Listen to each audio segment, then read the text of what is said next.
இன்னைக்கு நம்ம ஸ்டைலில் ஓரியண்டல் டோஃபு பெரட்டல் செய்ய போகிறோம். இன்னைக்கு கடையில் வாங்கின தவு வச்சு தான் செய்ய போகிறேன். ஏற்கனவே நம்ம வீட்டில் எப்படி தவு செய்கிறதுங்கிற வீடியோவும் போட்டிருக்கோம். அதே தவை வச்சு சம்பால் செய்கிறதையும் போட்டிருக்கோம். அதில் உள்ள லிங்க் கீழே உள்ள டிஸ்கிரிப்ஷனில் நீங்கள் பார்க்கலாம். இது சைனீஸ் முறைப்படி நாங்கள் செய்ய போகிறோம். ரொம்ப சிம்பிளாக ஈஸியாக செய்யக்கூடியதை வாங்க வீடியோக்குள்ளே போய் பார்க்கலாம். ஹாய், வணக்கம். நம்ம ஸ்டைல் சேனலுக்கு உங்கள் அனைவரையும் வரவேற்கிறோம். இன்றைக்கி இந்த தவை வச்சு தான் செய்ய போகிறோம். இது ஒரு பேக்கெட் 1/2 கிலோ. இந்த தவில் கொஞ்சம் உப்பு இருக்கும். நான் ஒரு 3/4 கிலோ எடுத்து வச்சுருக்கேன். 3 துண்டு எடுத்து வச்சுருக்கேன். இதை வெட்டிட்டு எப்படி செய்கிறதுன்னு பார்ப்போம்.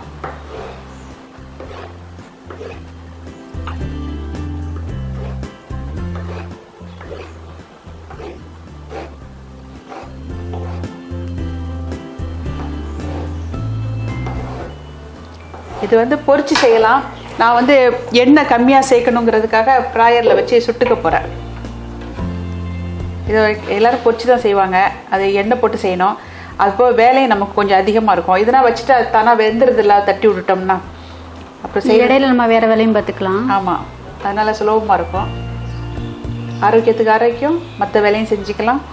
அது போக எண்ணெய் எல்லா பக்கமும் தெரிக்கும். பொரிச்ச எண்ணெய் மிச்சம் வரும். அதை எடுத்து ஒரு பாத்திரத்தில் வைக்கணும். அதனால் இப்படி வச்சுட்டோம்னா ரொம்ப வசதியாக இருக்கும். நான் ரெண்டு வாட்டி சுட்டு எடுக்க போகிறேன். தவு வச்சுக்கிறேன். உள்ளர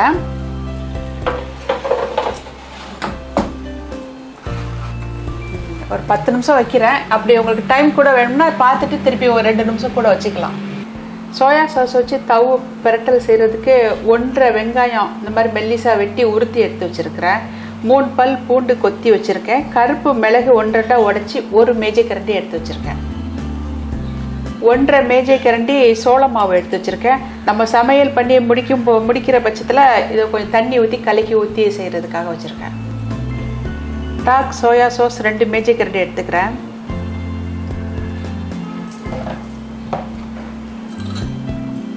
லைட் சோயா சாஸ் இது எனக்கு உப்பு இல்லாததான் இருக்குது. உப்பு கொஞ்சம் கம்மியாக உள்ளது.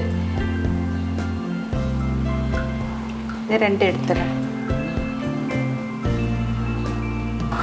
அந்த பெரட்டல் நல்லா கருப்பு அழகாக இருக்கும், பார்க்குறதுக்கு வித்தியாசமாக இருக்கும்.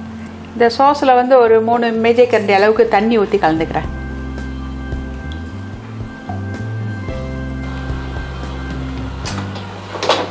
நல்லா வெந்துருச்சு. தவு ஒரு ஈடு சுட்டு எடுத்துட்டோம். 2வது ஈடு வெந்துட்டுருக்குது. எண்ணெய் ஒரு 1.5 மேஜை கரண்டி போட்டிருக்கிறேன். அதில் கொத்தின பூண்டை போட்டுக்கிறேன்.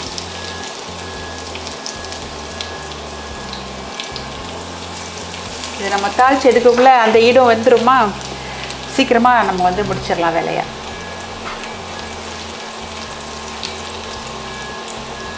செவந்துருச்சு. வெங்காயத்தை போட்டேன். கொஞ்சம் வெந்துக்கிட்டோன்னா நான் வெங்காயம் வேகிறதுக்கு உப்புலாம் போடலை. நான் சோயா சாஸ் தான் இதுக்கு யூஸ் பண்ண போகிறோம். இந்த மாதிரி செய்ய நீங்களா கற்றுக்கிட்டீங்களா இல்லை வேறு எப்படி யாரும் சொல்லி கொடுத்தாங்களா? இது என் பெரிய பிள்ளை சொல்லி கொடுத்துச்சு. அவள் நல்லா செய்வாள் சமையல். அவள் தான் சொன்னாம்மா இது ரொம்ப சுலபமாகவும் இருக்குமா, இதை செஞ்சு பாருங்கள் அப்படின்னாங்க. செஞ்சு பார்ப்பேன். ரொம்ப நல்லா இருந்துச்சு. ரொம்ப சுலபம் செய்கிறதுக்கு. அங்கே ஒரு ஈடு வைக்கும்போது எல்லாம் தயார் பண்ணி வெட்டியெல்லாம் ரெடி பண்ணி வச்சிட்டோம். இப்போ 2வது ஈடு வெந்துட்டுருக்குது. இந்த வெங்காயத்தெல்லாம் வதக்கிட்டோம்னா அதுவும் வெந்துருமா, போட்டு அப்படியே கிண்டி எடுத்துடலாம். இப்போ பரவாயில்ல, எல்லோரும் தவு சொந்தமாக செஞ்சு கூட செய்யலாம். இல்லை கிடைக்காத ஊரில் கூட செய்யலாம். ஏன்னா தவு செய்கிறது நம்ம போட்டிருக்கோம்ல, அதை பார்த்து செஞ்சுக்கலாம். அவங்க ஏற்கனவே வீடியோ போட்டிருக்கோம். ஆமாம், அதனால் ரொம்ப ஈஸியாக இருக்கும். எல்லாருக்குமே தவு செஞ்சு இந்த மாதிரி விதவிதமாக அவங்களும் செஞ்சு சாப்பிட்லாம். இதை ஏற்கனவே நம்ம சொல்லியிருக்கோம், இறைச்சியில் உள்ள சத்து இருக்குது அப்படின்ட்டு. வீகன் எல்லோரும் சாப்பிட்றதுக்கு ரொம்ப நல்லது. இதில் எதுவும் நம்ம அசைவமாக ஒன்றும் கலக்கலை. இது 2வது ஈடும் வெந்துருச்சு. வச்சுக்கிறேன். சூடாக இருக்குது. இப்போ வெங்காயம் வெந்து வந்துருச்சு. இந்த சமயத்தில் நான் மிளகுத்தூள் போட்டுக்கிறேன்.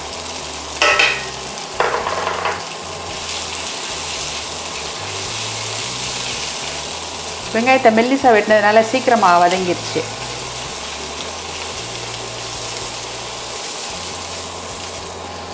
சாஸை கலக்கிட்டு ஊற்றிக்கிறேன்.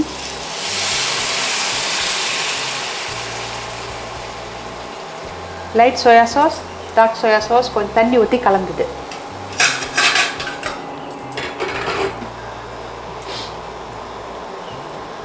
கொஞ்சம் தீயை கொட்டிக்கிறேன். கொஞ்சம் அந்த சாஸ் அப்படியே சூட்டில் இருக்கும்போது ஒரு வாசம் நல்லா வரும். சாஸ் ஊற்றி நல்லா தர தர தர கொதிக்குது. தவு போட போகிறேன். ஸோ 2-3 நிமிஷம் நம்ம கிண்டிட்டாலே அதோட சமையல் வேலை முடிஞ்சிருச்சு. நல்லா இருக்கலாம் நேரம் வந்து. இதில் தேவைப்பட்டால் அவங்க வந்து வெள்ளை எள்ளு வறுத்து கடைசியாக தூவலாம். அது ருசி கொடுக்காது, கொஞ்சம் பார்க்க கொஞ்சம் அழகாக இருக்கும்.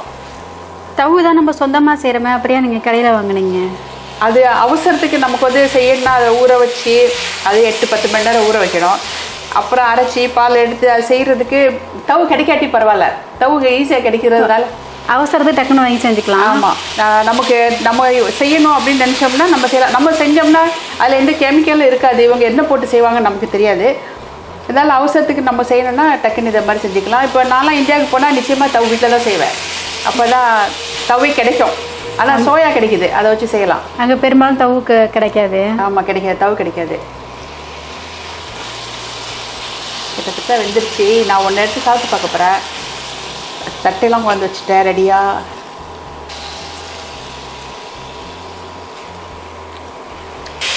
நான் ஊற்றின அந்த சாஸ் அளவு இதுக்கு வந்து சரியாக இருக்குது. ஒரு 2 மிளகு அளவுக்கு தண்ணி ஊற்றிக்கிறேன் இந்த சோள மாவில்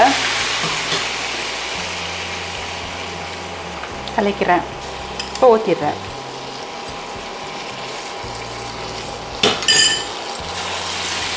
எல்லா பக்கம் படுற மாதிரி ஒரு கிண்டி விட்டுறணும். சீனங்க செய்கிறதுல வந்து சோயா சாஸ் ஜாஸ்தியாக இருக்கும், சோளம் மாவு இருக்கும், அப்புறம் வந்து வெங்காய இலை, சில இதில் வந்து சூப்பு இலையும் பயன்படுத்துவாங்க.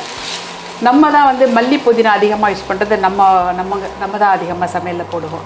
அவங்க வந்து மல்லி புதினா வந்து அதிகமாக போட மாட்டாங்க. எவ்வளோ சீக்கிரம் செஞ்சு முடிச்சாச்சு. தனியாக இருக்கிறவங்களாம் ரொம்ப சுலபமாக செஞ்சு செய்யலாம். வெங்காயம் எல்லாம் போடுறேன்.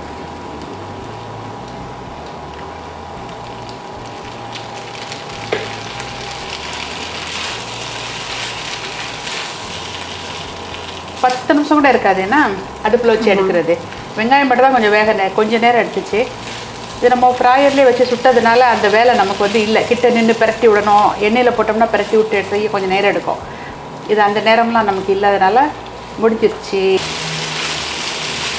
ஓகே, நான் படிச்சிடுறேன். நம்ம ஸ்டைல் ஓரியண்டல் டோஃபு தயாராகிட்டு உங்களுக்கு பிடிச்சிருக்குன்னு நம்புகிறோம். ரசித்து செஞ்சு ருசித்து சாப்பிட்டு பார்த்துட்டு ஆதரவு கொடுங்க. நான் சாப்பிட போகிறேன். இப்போ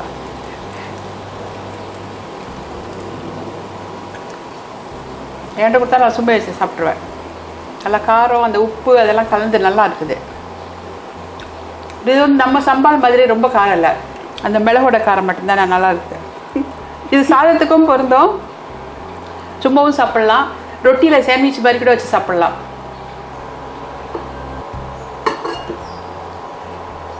இறைச்சி மாதிரி இருக்குது. நிறம் கருப்பாக மிளகு போட்டு இறைச்சி பெருக்கனா இருக்கும், அப்படி இருக்கும். அந்த மாதிரி இருக்குது பார்க்குறதுக்கு. ஆனால் இல்லை அசைவம் எதுவுமே நம்ம துளி கூட சேர்க்கல. இந்த வீடியோ உங்களுக்கு பிடித்திருந்தால் லைக் பண்ணுங்கள், ஷேர் பண்ணுங்கள், கமெண்ட் பண்ணுங்கள், சப்ஸ்கிரைப் பண்ணுங்கள். பிறகு கீழே இருக்கும் பெல் பட்டனை அழுத்துங்கள். நம்ம ஸ்டைல் சேனலை பார்த்ததற்கு நன்றி.